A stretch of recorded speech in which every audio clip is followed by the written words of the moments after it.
안녕하세요. 대진대학교 대학원에서 법학 박사를 받아서 현재 세무법인에서 대표 세무사를 하고 있습니다. 서창원입니다. 오늘 여러분과 나눌 이야기는 어, 통일과 세금에 대해서 평소 제가 생각하고 있던 것들을 여러분들하고 좀 이야기를 나눴으면 좋겠습니다.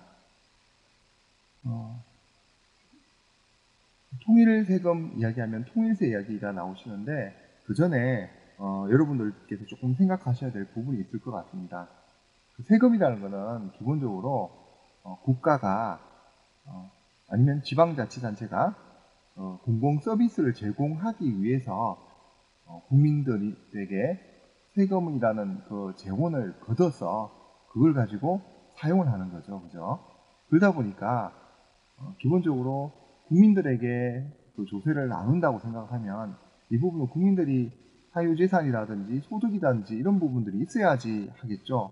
그런데 북한 같은 경우는 우리나라는 자본주의고 북한은 공산주의다 보니까 제도 자체가 경제제도가 다르다. 그래서 자본주의인 우리나라는 그 세금이란 부분이 발달되어 있지만 공산주의 같은 경우는 당이나 국가가 재산을 가지고 있다 보니까 개인이 갖고 있는 것은 일부 갖고 있다고 하지만 사실은 그게 국가를 움직이는 기본은 아니겠죠. 그죠? 그러다 보니까 북한에 관하여 세금을 어떻게 할 것인가 이런 부분들이 사실은 문제가 좀 고민을 해야 될 부분이 있다 이렇게 보시면 되고요. 이 두 개의 서로 다른 체계가 합쳐져서 해야 되는데 이 세금이라는 것이 기본적으로 통일을 했을 때 두 개의 다른 체계에 있는 그 경제 체계의 국민들을 하나의 국민으로 통일이 되어서 하나의 국민으로 똑같이 취급을 당장 그날부터 해야 된다. 이럴 때는 사실상 현실적인 대단한 많은 문제가 생길 것이다.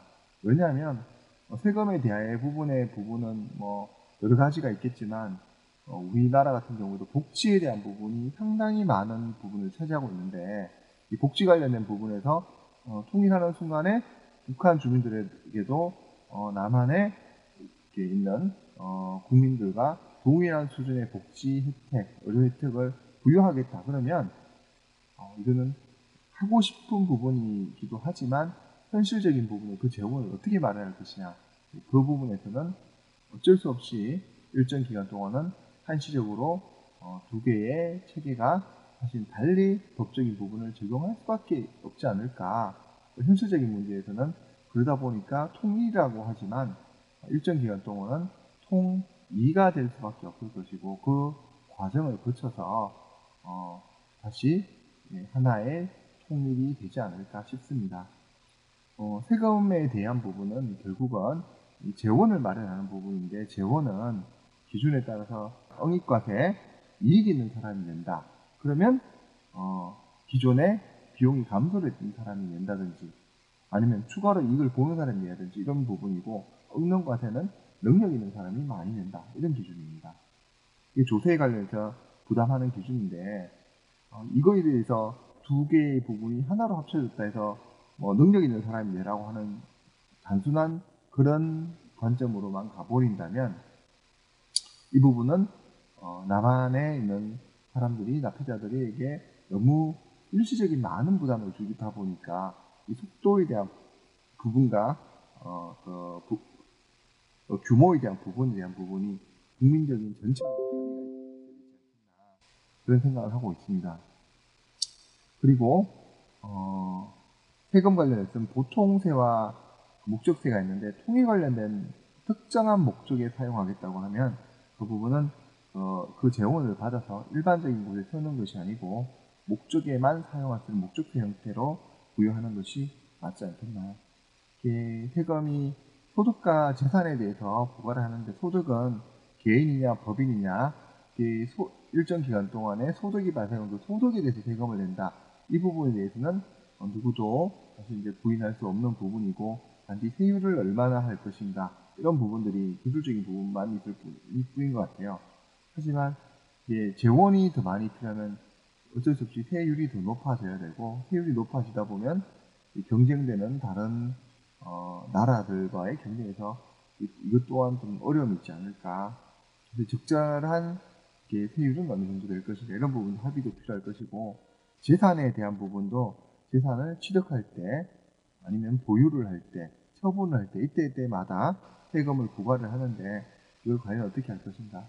남한처럼 사유재산이 있는 부분들은 재산의 취득, 보유, 양도에 대한 세금이 있겠지만, 북한 같은 경우는 단위나 국가가 가지고 있는 부분은 과연 이건 어떻게 부과를 해서 누구한테 세금을 거둘 것인가, 이런 부분들도 좀 고민을 해야 되지 않겠나, 이렇게 생각됩니다. 마지막으로 제가 통일을 꼭 해야 된다고 생각하는 이유 중에 하나는, 여러 가지 이유가 있겠지만 현재 남한의 국민들 입장에서도 가장 어려운 문제가 지금 출산율이 낮아져서 인구 구조적인 심각한 문제를 갖고 있습니다. 우리 경제에 활력을 가져주기 위해서는 북한에서 그 젊은 사람들이 많이 경제 인구가 유입이 돼서 우리 경제에 또 활력을 일으켜 주는 것이 상당히 필요합니다. 이들이 그 활력을 일으키면서 우리에게 또 새로운 또 소득을 만들어 주기 때문에 우리 입장에서는 여기서 소득이 발생한 소득으로 통일 재원에서 쓸 수도 있는 것이고, 북한의 또 청년들에게서는 양질의 일자리를 통해서 이분들이 또 복지 관련된 부분들이 스스로 또 좋아질 수 있는 그런 부분들도 있을 것이고, 이런 부분에 있어서는 남한과 북한의 통일을 통해서 인력 교류가 되는 부분이 상당히 중요할 것이고, 이 부분이 되기 위해서는 우리나라도 미국처럼 출입국 관리에 대한 부분들이 현재도 잘 하고 있겠지만 좀 더 정비되어야 되지 않을까.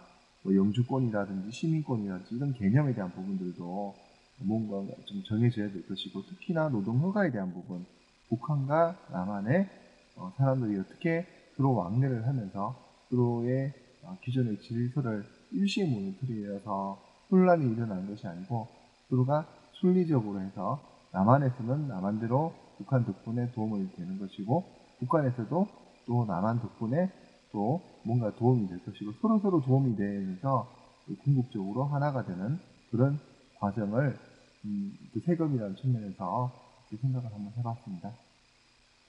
이상입니다. 강의 마치겠습니다.